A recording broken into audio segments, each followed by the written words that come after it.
在青青草原上，有繁华的城市，有活络的经济，有声韵的文化。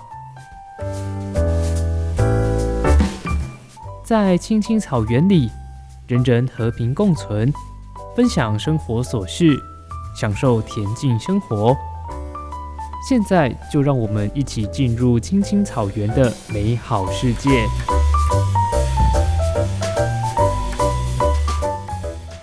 大家好，我是李欣。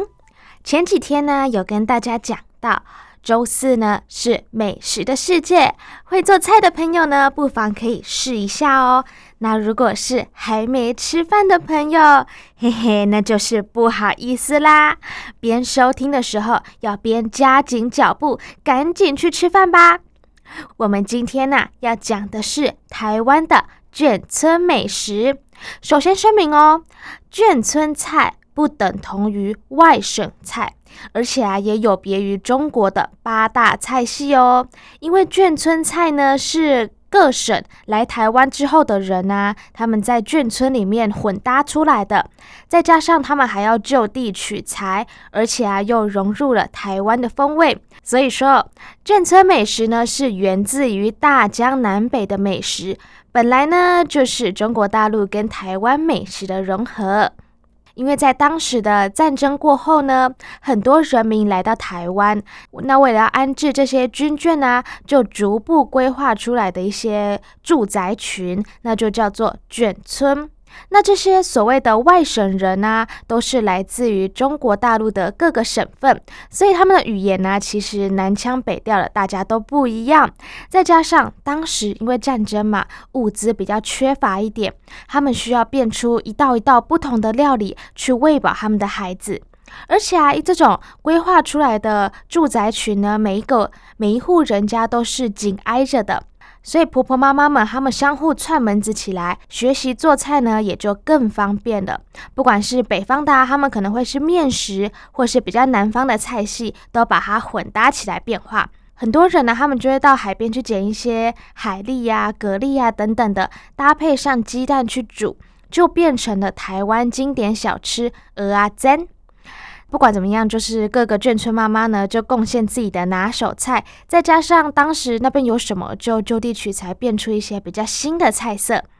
而且因为台湾的空气比较潮湿嘛，我们的稻米容易发霉，没有办法很长期的保存。那面粉呢，就相对比较容易保存，所以很多人很多老兵呢，经常会用面粉去做一些他们比较家乡味道的面食。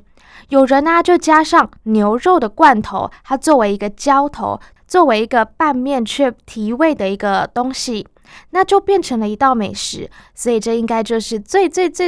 早期的台湾牛肉面。所以眷村菜从历史上来说，其实就是早期的一个创意料理啦。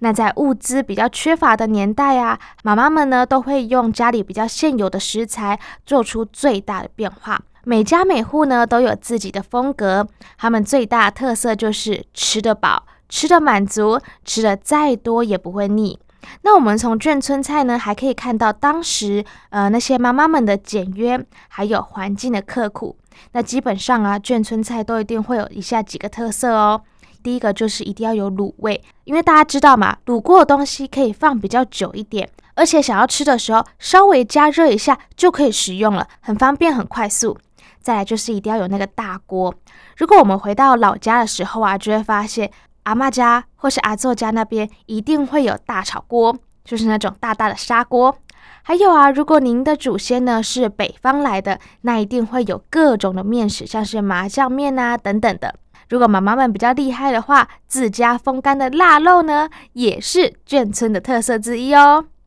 在台湾我们常常都可以看到上面挂着川味红烧牛肉面。大家普遍比较接受的说法就是红烧牛肉面它其实是源自于高雄冈山的一个空军的眷村。那因为眷村人嘛，他们在各个场合，他们都很喜欢表达他们对故乡的一个思念之情。他们的吃喝玩乐3句话永远离不开他们的家乡。他们吃他们的家乡菜，他们喝他们的家乡酒，说他们的家乡话，那房屋前后的街道名字也要改成家乡的名字哦。唯一呢，就是不住在他们的家乡。所以当时可能是某位或者是某几位老兵，他们就很思念四川老家的一个地方风味，他们就以冈山那附近生产的辣豆瓣酱拿去炖煮成带有四川风味的一个牛肉汤，然后把这个牛肉汤呢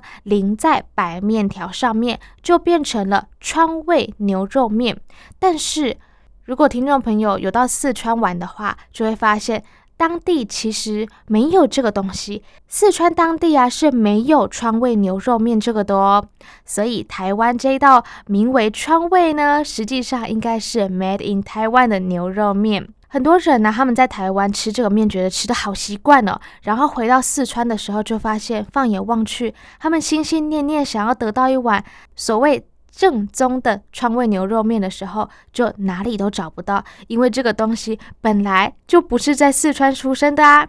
最后呢，他们就只好拎一些四川的豆瓣酱回去，作为吃不到的一些补偿啦。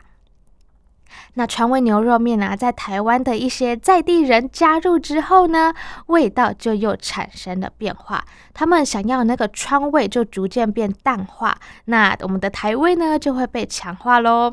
那大家都知道台湾味呢是比较偏甜一点点的嘛，所以原本的那个冈山的豆瓣酱它口味就慢慢的被掩盖掉，甜味呢就慢慢的强化出来。而且红烧的牛肉片还有分成很多种类哦，大家应该不知道吧？像是偏清淡的那种不辣的红烧型，那如果是你加了辣豆瓣或者是有加辣椒酱，就会比较偏四川的那种红油型。还有人还会加上中药的配方哦，或者是加上很多的番茄去熬煮成一个比较带有一点酸味的。那这个酸味呢，它可以去中和它那个咸味。那常常就会看到什么陕西刀削面馆的番茄牛肉面，它在煮的时候就是用大量的番茄去熬煮，就会带有一点酸酸甜甜的味道，你就会吃起来觉得不会那么的咸。那还有像是广东的汕头牛肉面他们就是加上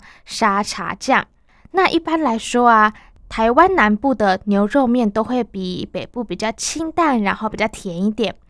不过不同于南部的川味牛肉面另外一个大家会比较常听到的应该是清炖牛肉面。这个相传所以我也不知道是不是真的，相传呢是发迹在台北。大概在50年代的时候像台北车站的周边还有中山堂延平南路那一区呢，是信奉伊斯兰教的信徒在那里经营清蒸牛肉面的面馆。他们跟川味的那种很大块的牛肉不一样哦，他们是用八角花椒还有牛骨高汤作为基底去炖煮牛肉，而且他们大部分都是配那种切片的白肉，所以他们的汤就会看起来比较清澈。他们是用大火去把这个汤呢弄到一个乳白色的一个浓汤，或者还有水果去熬汤的那种，你就会喝起来有一点果香型。那当然他们也会放一些中药。不过这些东西发展到现在清炖的牛肉汤呢，它也脱离一开始的那种宗教色彩。刚刚有说到清炖牛肉汤是伊斯兰教的信徒经营的嘛，但现在已经没有咯，就会有许多清汤白汤浓汤药炖等等的。那牛肉面特性越来越多元化之后呢，除了可以丰富台湾牛肉面的那些多元性也不会丧失台湾的在地风味哦。就像美食作家韩良露他说的，牛肉面呢，它是打发一餐的凉拌，它不需要很隆重，也不会显很寒酸，可是它又有台湾的风情。所以台湾很多人呢到国外的时候就会想起好想吃一碗牛肉面哦，常常会在午夜梦回的时候涌上心头那个想法，我想要吃台湾的牛肉面。所以这个美食作家他其实是香港人，他在香港想念他想要吃台湾味的牛肉面的时候，他就会去春水堂叫上一碗红烧牛肉面。虽然在香港经营的一定会跟在台湾吃到的不一样，不过可以稍微减缓一下思乡之愁。那我们接下来要来讲一下牛肉面到底要怎么做。那首先呢，我们制作的第一步就要先选好我们的食材嘛。牛肉面最重要的元素当然就是我们的主角牛肉啦。我们常见的可能会有牛腱啊，或者是牛腩，或者是有人会用牛肋条。但是牛腱是大部分的人比较喜欢的，所以大家如果去外面去商店的话，大部分都会看到是牛腱肉。它们的价格虽然比较高，可是它们切开之后，它们那个油脂是分布很均匀的，看起来是很漂亮，卖相是很好的。而且你吃起来它虽然是瘦肉，但是它吃起来很嫩。那牛腩呢，就是半筋半肉，比较腹腩肉的部分，所以它会是2条白筋肉中间加上一层瘦肉，它在烹调上啊是最久的，而且它最费火候，因为它要煮比较久。可是它的口感呢是很鲜嫩的，甚至啊，如果你煮久一点，你有时间你煮久一点的话，你可以达到入口即化哦。牛肉你炖到入口即化，那是不是觉得那真的是很美味呢？那条肉就是胸腔肉啊，那个肉层它比较厚一点，而且它中间都是有一点筋的。比较喜欢口感的人呢，可以选择你用牛条肉哦。而且他们煮很久之后，他们也不会缩水，他们的分量很够，它不会一大块你丢下去，然后熬煮起来捞起来，怎么那么小块？不会，它煮久之后它不会缩水。那我们在外面常见的大部分都是澳洲进口的牛肉，那美国牛跟台湾的牛反而比较少，因为美国它的牛是吃那种玉米的饲料嘛，他们的肉质比较软嫩一点，所以他们就只有牛腱肉比较适合作为牛肉面。但是澳洲牛他们是野放的他们吃草，他们的肉质呢就会比较有弹性。所以像美国的牛肉啊，你们在煮的时候大概20分钟，你就会觉得那个牛肉有入味了。但是它虽然比较软韧，但是它没有什么弹性。可是澳洲的牛呢，你要大概煮 double 的时间，你要煮40分钟，你才可以入味。虽然你要煮比较久，可是它比较有口感哦。所以外面如果你看到它的那个肉啊是半筋半肉的那种，那它就是采用澳洲牛。那台湾牛呢，就因为取得比较不容易嘛，它的成本跟价格都很高，可是它的优点是它一整只都可以用，腱子肉啊、牛肚啊、牛肉啊、牛筋啊，到牛胸都可以用哦。它除了可以制作成牛肉面啊，它其他的也可以拿来卤成一些切盘小菜啊等等的。那再来就是面，大致可以分为细面跟粗面，不知道听众朋友比较喜欢哪一种哦？也有人呢会把粗面呢改成刀削面。那通常细面呢不是像阳春面那种细面呢，是手工拉面，所以你煮的再久呢，它也不会就是整个软起烂掉。但是刀削面呢，其实年轻一点的人呢比较喜欢刀削面，我自己也比较喜欢刀削面，但刀削面的成本就比较贵嘛，所以还是手工拉面就好了。因为刀削面呢，它本身它的嚼劲很够，它富有弹性，而且刀削面在外面通常会比较少看到一点啊，当然啦，价格也比较贵一点啦。而且我们在煮面的时候，必须得要掌握一下我们的火候跟比例，一定要是煮沸的水才可以把你的面放进去哦，不能跟水饺一样，水饺你可以用冷水下去煮，你的皮比较弹，比较不会破。可是你在煮面条、牛肉面的时候，你一定要等它的水是煮沸了、煮开了，你才可以把你的面丢进去。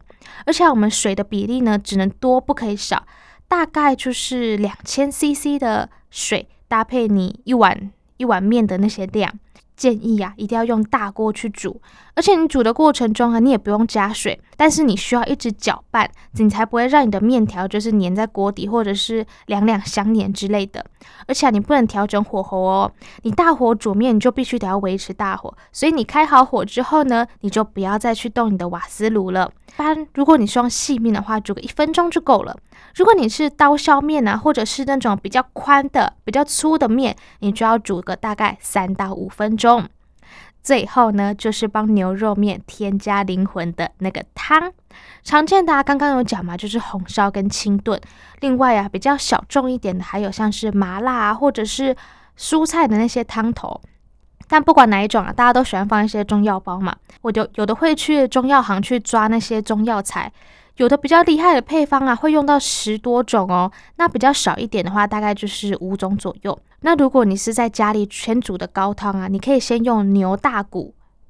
哦来制作，这样会比你直接加水啊，然后再加卤包啊，你的汤会比较好喝，会比较浓郁一点。那小小补充一下，高汤要这样做好，你要先拿1到2块的牛大骨，你去外面的超市啊，或者是传统市场一定会买得到，所以不用担心。你要先用热水呢去汆烫过后，你要先去掉一些血水跟杂质。我们买那种不管是猪大骨或牛大骨，总是会有一些杂质的嘛，所以我们在料理之前呢，一定要先用滚水先把它汆烫，先把它那些血水啊去掉。所以我们那个骨头的切口啊，我们就可以看到那些骨髓，可是我们不用敲碎哦。我们的牛大骨呢，只要经过加热的程序啊，里面那些精华那些骨髓呢，就会自己流到汤里面，就会让这个汤变得很好喝。我们只需要在过程当中捞掉一些渣渣啊跟一些杂质就可以了。所以你一锅开水煮开之后呢，煮滚之后啊，你就把烫好的已经汆烫好了汆烫好的牛大骨放进去，然后再把它转成小火慢慢的熬，大概半个小时之后，你把骨头捞出来，然后用那些筛网啊比较细的网子，把剩下的肉渣呢跟杂质沥掉就可以了。那担心你买不到牛大骨的话，你可以请摊贩帮忙留一下，你隔天再去拿，因为他们每天一定会有牛大骨。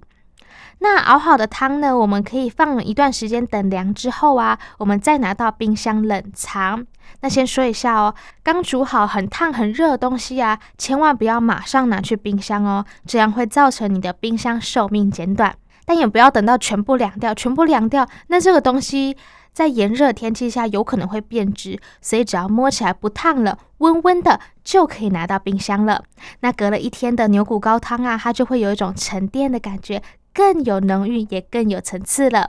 那如果是比较生活步调比较紧凑一点，它没有太多时间去熬那些很美味的汤头的话，中药的卤包呢，就是我们的最佳凉拌。我们到量贩店啊，或者是超市选一个你喜欢的卤包，跟一般的开水煮开之后啊，放入一些你比较喜欢的葱啊、姜啊等等的香料，然后呢，你就获得一碗美味高汤咯。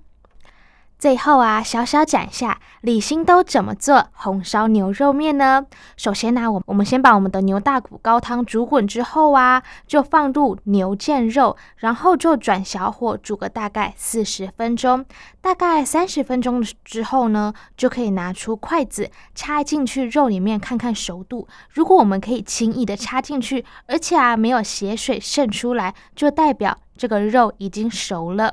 那注意哦，肉都先不要切哦，要整块的丢下锅煮好，我们再切。而且我们在煮肉的时候一定要确认一下，一定要是小火，才不会一下之间煮太熟，就没有那个牛肉的鲜嫩度了。那煮好之后呢，我们就看自己要吃几片就切几片，一个人大概1碗面5片就够了啦，不用太多。那剩下的呢，就可以先拿到冰箱冷藏。那我们之后就再放入葱、姜还有牛肉的卤包，小火煮个20分钟，而且我们的葱姜是绝对不可以缺少的哦。在煮高汤的时候啊，我们可以整块整条的直接丢下去，让那些味道啊被散发被释放出来，大概半小时之后啊就可以取出来了。那我们起锅前呢，才加入一点点的盐巴还有酱油啊等等的调味料去调味。而且我们熬汤的时候，如果出现一些渣渣，一定要随时的捞掉，才可以保持我们的汤头那种清澈度。那煮面的时候，水滚之后啊，我们就放入面条，稍微搅拌一下，1分钟之后啊，就可以放一些小白菜啊等等的一起煮熟。那等到2分钟之后呢，就可以把面条跟菜呢就一起起锅。那我面条大火就一定要下去滚个大概2到3分钟啊。你发现啊，中间的那个面条的白心变成透明就好咯。那我们红烧牛肉面装起来的顺序呢，就是先放面，再放我们的菜，再来就是牛骨汤底，最后呢就是红烧的牛腩跟我们的汤汁。让我们的牛骨汤汁呢跟我们的牛肉呢在这个碗里面遇在一起，而不是事先混好之后再装起来哦，那样吃起来是绝对不一样的。听众朋友不妨利用假日的时间，好好来制作一碗属于自己的牛肉面吧。那以上呢，就是今天的青青草原啊。对了，如果之后听众朋友有想要听什么样的食物的话，也欢迎来信给我哟。我是李欣，我们下次再见。